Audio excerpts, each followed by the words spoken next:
So we've put the machine back in the cradle, and we're now going to start again to do a vertical panel lift. So first of all, you've got here is a separate adjustable lifting eye, and Neil's showing you there. That's useful because you can adjust the correctly sling position in different locations to offset the weight of the panel and make sure the panel hangs more vertically. It will help you and make your life a little bit easier. To attach this to the machine, you'll notice on the lift eye you've got an oval shape here. You've also got the similar shape here. So we're going to locate this into there and then rotate this cam till it locks into position. Okay, and that's locked into position.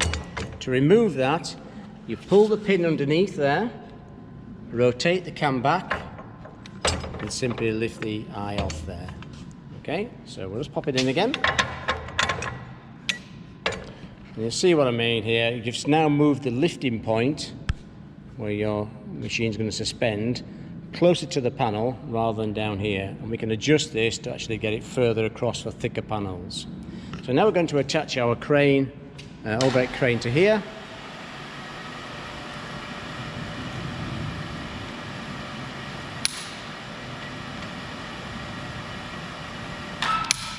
Okay, and we're going to adjust the pads to lift the machine out of the cradle.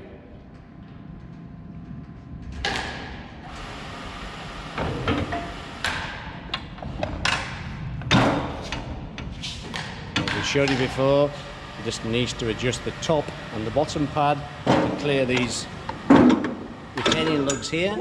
So pull the two pins and slide the pad inboard, and now that can be lifted out of the cradle.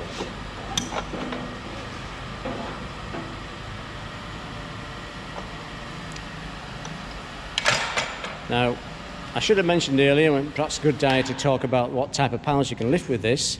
It's called a Cool Boy IW for obvious reasons. It's designed to lift trapezoidal roof panels or trapezoidal wall panels, similar to Kingspan RW.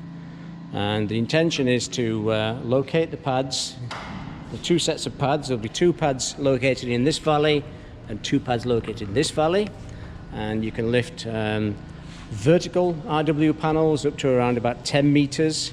You can lift horizontal RW panels to around 6 meters, and we'll demonstrate both those applications.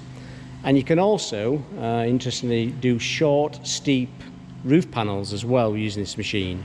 And typical panel lengths for that application would be around 3 meters, and the machine can handle any pitch of roof panel on that degree, on that angle. You can use it for Tata Trisomet 333 panels. This is a short length of RW we've got here, but Trisomet 333 would be identical. You can also use it for panels such as Arcelor, but you can't use this machine for Stedman AS35 panels. That's because the design of the stiffening ribs on an AS35 panel are too sharp, and these particular seals on this machine will not locate over those stiffening ribs. So we're going to simulate a vertical panel lift now. So first of all we need to do is rotate the pads. Again, just pull the lever up and rotate the pads through 90 degrees so they're now aligned vertically. And we're going to push the machine across to the panel and locate it over the panel. Now ours is a very short panel, but as I mentioned, this machine can be used for RW or trapezoidal type panels up to 10 meters long vertically. Obviously, with a vertical lift, you're going to position the machine towards the top of the panel, ideally a quarter to a third of the way down from the top of the panel. They're going to go closer to that because of the short nature of our panel. So you see here now, you have to reposition the suction pads. Simply pull the pins, slide the pads along the beams. Same both sides.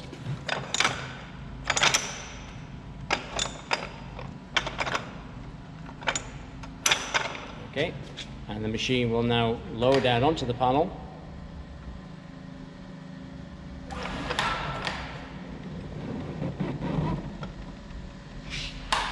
Okay, as I mentioned earlier, you've got two pads in the outer valley, two pads in the outer valley, and the middle of the valley is clear.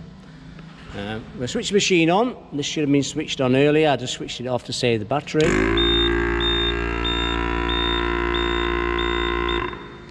that's switched on. Again, that should be left on now for the working session. Switching that on does not activate suction. A lot of people, when they haven't been shown how to use this machine, will switch it on and expect it to get suction straight away. It doesn't do that. All you've done now is activate the actual power to the machine.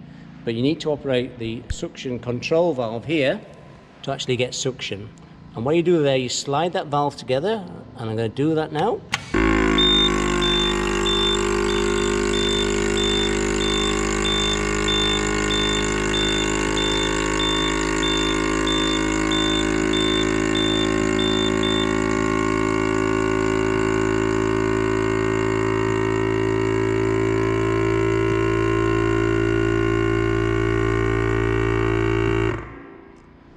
And to release suction, when it's safe to do so, I'll just demonstrate now, you just pull the pin and slide the valve apart again. Okay, and you heard there immediately it vents and suction's lost, and then the machine will come off the panel. So obviously you don't release suction until you're happy to do so. So I'm going to squeeze that valve again together to get suction, and I'm going to show you what happens to the suction pads, how they pull themselves down onto the panel surface.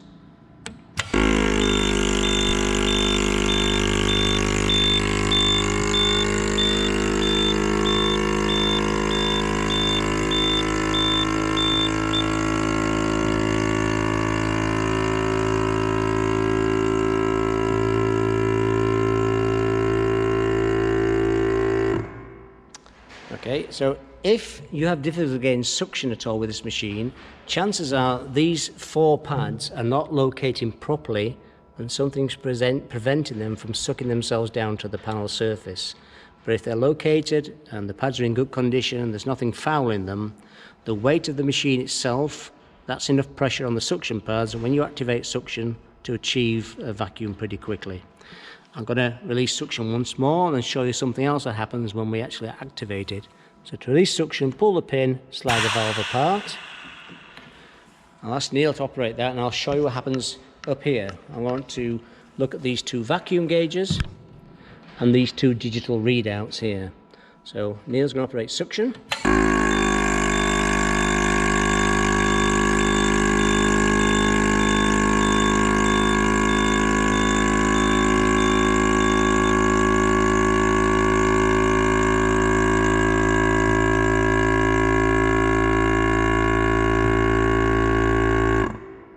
Okay, what you're seeing there, as soon as the suction was operated, these 2 needles swung up quickly through the red zone into the green zone. And if you're watching, the reading on these gauges also mirrored the digital reading in these 2 windows. And as the needle went from the red into the green zone, the red light went out and the warning siren went out and the green light came on. At that stage, as soon as you've got green light and the needles are in the green zone, you're safe to lift. You don't have to wait for the vacuum pump to switch itself off. The vacuum pump will run for another 10 or 12 seconds, and also the vacuum pump will operate at any point during the lifting. And what happens, you'll always get some vacuum loss, and the vacuum pump will kick in to compensate for that vacuum loss. So don't worry about the vacuum pump operating, but obviously don't lift while the red light's on and the warning siren's sounding. You've got here the digital readout, the switch, and also the gauge on circuit 1. So that's going to be 2 of those pads, and you've got the gauge and the readout on circuit 2. Now, if you're having problems with the machine and we have to call you to actually diagnose a problem, we'll probably be talking about these vacuum gauges and these digital readouts, but hopefully that won't come to that. So we've now got suction and we can start hoisting the machine. So we're just going to lift it up slightly off the pack, and we're going to apply the secondary safety strap. Okay, so just need to lift it a foot or so off the stack. And the safety strap, so just to explain again, go over this again once more, this is the dual vacuum machine.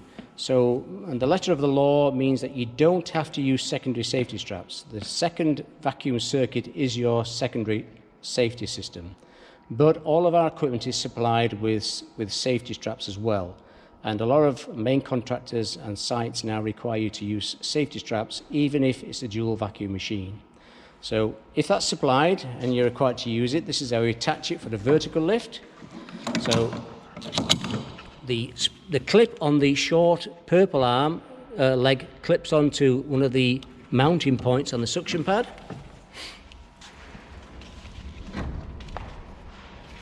The strap simply loops around the panel.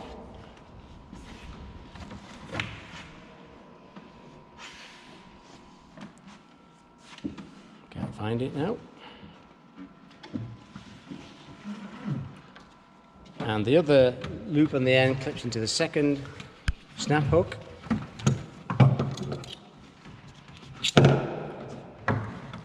And you adjust the length using the length adjuster. You need the strap fairly snug, but not too tight, not overly tight. You need it sufficiently so you can actually get it in and out of the snap hook without having to adjust the length again.